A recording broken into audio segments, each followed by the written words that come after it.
Vegas starts with a puck. Theodore controls.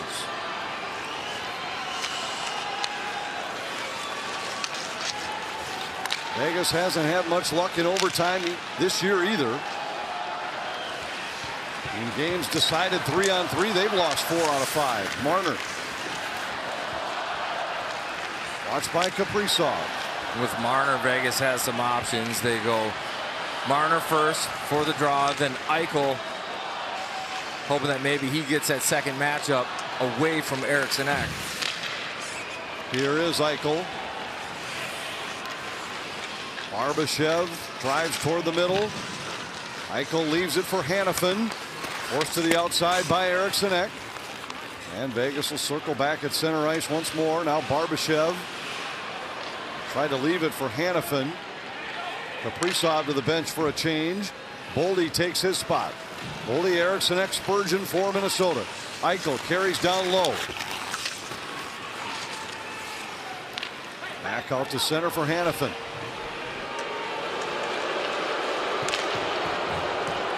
Hanifin now attacks for Vegas. Eichel defended by Boldy. Circles up high in the zone. Eichel now moves back toward the net. Again, he's cut off by Boldy, and Vegas will regroup once more. And there's just no angles for him to attack, and Vegas keeps running into each other on these entries while doing a good job just bottling them up, but they need to get a turnover. Eriksson Ek created a loose puck, but he couldn't come up with it. He and Spurgeon have been on the ice the entire overtime so far. We're approaching 2 minutes in. Theodore working against Spurgeon. Spurgeon rides him off the puck on a strong play. Boldy controls. Yeah, Theodore got caught with a little indecision there. He wanted to drive the net strong and try to cut in front of Gustafsson, but on his forehand elected not to at the last second. That's right when Spurgeon bumps him, throws it off balance, and separates him from the puck. Now the Wild with fresh legs have the puck for the first time. Boldy with it. Boldy, Johansson, Faber on the ice for Minnesota. Johansson wanted to go to the trailing Faber. Now tried to force it. It's taken away by Marner. With Johansson hustling back defensively. Marner on the breakaway.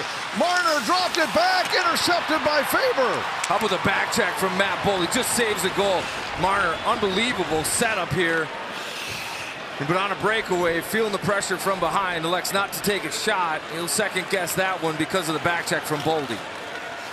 Wild with possession again. Faber, Kaprizov, Zuccarello. Now the trio for the Wild. Kaprizov leaves it for Faber. He plays it off the boards awkwardly for Kaprizov. Luckily, Zuccarello's there to claim it. Zuccarello moves in to Kaprizov. Couldn't get a shot away. Back to Zuccarello. Now to Faber up high. Faber for Zuccarello, and the Wild will regroup at center ice. It was starting to open up there, and guys are moving. Well, a tough play as Faber threw it back to Gustafsson. He'd have had to leave the trapezoid to play it.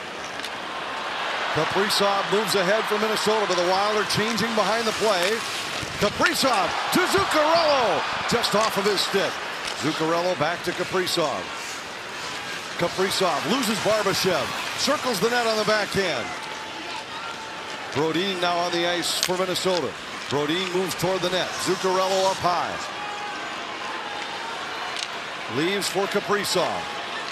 Zuccarello escapes Eichel, fires right on, and a save by Lindbaum with 1:01 left in the overtime.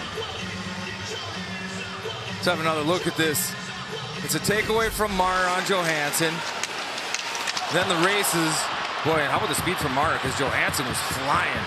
He sees it, feels the pressure, brings it to the backhand, puts it on a tee, but Matt Boldy, second effort, buries the head, gets up the ice, and lifts the stick. Oh, perfect timing, perfect play from Boldy. 1 minute remaining Booyah. in overtime. 1 minute. On the ice in overtime for Minnesota. Boldy controls. Leaves it for Eriksson Ek. Eriksson Ek moves in. Works around Hurdle. Drives to the net. And a save by Lindbaum. And the Wild with a couple of more aggressive moves to the net here in the final minute or so of overtime. Yeah, there it was. And Eriksson's attempt was a little bit more successful, again, because he's on the backhand. He's got some leverage, drive it in, chip on the forehand. You think about the turnover that Theodore had on the Spurgeon play, the difference between a backhand drive and a forehand drive there at the net goal mouth. Boldy with it. Howden has a broken stick, but the Wild can't take advantage. He gets a new one, gets back in the play. Now we have a penalty coming, and Minnesota will get an abbreviated power play. 28.8 seconds left in the extra session, and the Wild to the power play. Vegas, number 27, 2 minutes for hooking. Oh, Cassidy giving him the clap. Tells me that's not genuine, but we've said it a handful of times, Anthony. It's been consistent. We'll watch this play. Theodore with the bump, and then the stick gets caught in the hands. It's one hand on the stick. Not intentional. It's the play that goes uncalled frequently, but tonight they've all been called. They have.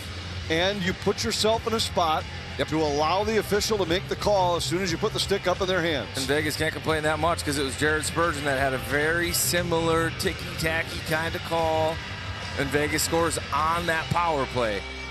Now a lot are going to get their chance, 28.8, to get redemption for it.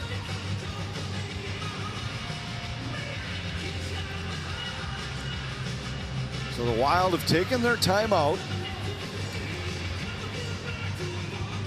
And they're setting the play up. It's not the 5-on-3, 4-on-3, so I don't think they're going to do the behind the net, try to get cute down there. They could, because there could be a one-timer up top. But we'll see how Vegas elects to choose it, or I should say kill it. Four forwards for Minnesota. They go with the all-lefty, Kaprizov, Zuccarello, Eriksson, Boldy. We did see Zeev Buium in overtime for the first time here earlier, but they'll go four forwards here, especially with only a half a minute left. Eriksson to draw. The draw is important. Eriksson wins it. Boldy has it to Zuccarello. Across for Kaprizov. His shot was blocked. Now back to Boldy. Kaprizov and Boldy play catch. Zuccarello. Back to Boldy. A shot. Eriksson's tip went wide. Zuccarello on it. To Boldy. Back to Zuccarello. Across Kaprizov. He scores! Kirill wins it for the Wild!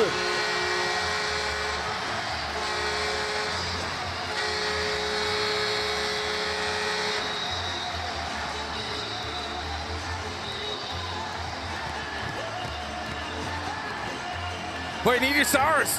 And Kaprizov delivers. I mean, it's just a seeing eye shot through the 5-hole of Lindbaum, but there was urgency on this power play. And the Wild were looking for shots. They set it up. They get it. Boy, that's not an easy one-timer for Kaprizov either. From that angle, it's off the front foot, but he's able to get it off the heel of the stick towards the net. And Lindbaum just doesn't push clean. He doesn't get over. He's off balance and kilter just enough. Room in the 5-hole. Kaprizov finds it. And the Wild win with 9.7 seconds left in overtime. What a finish.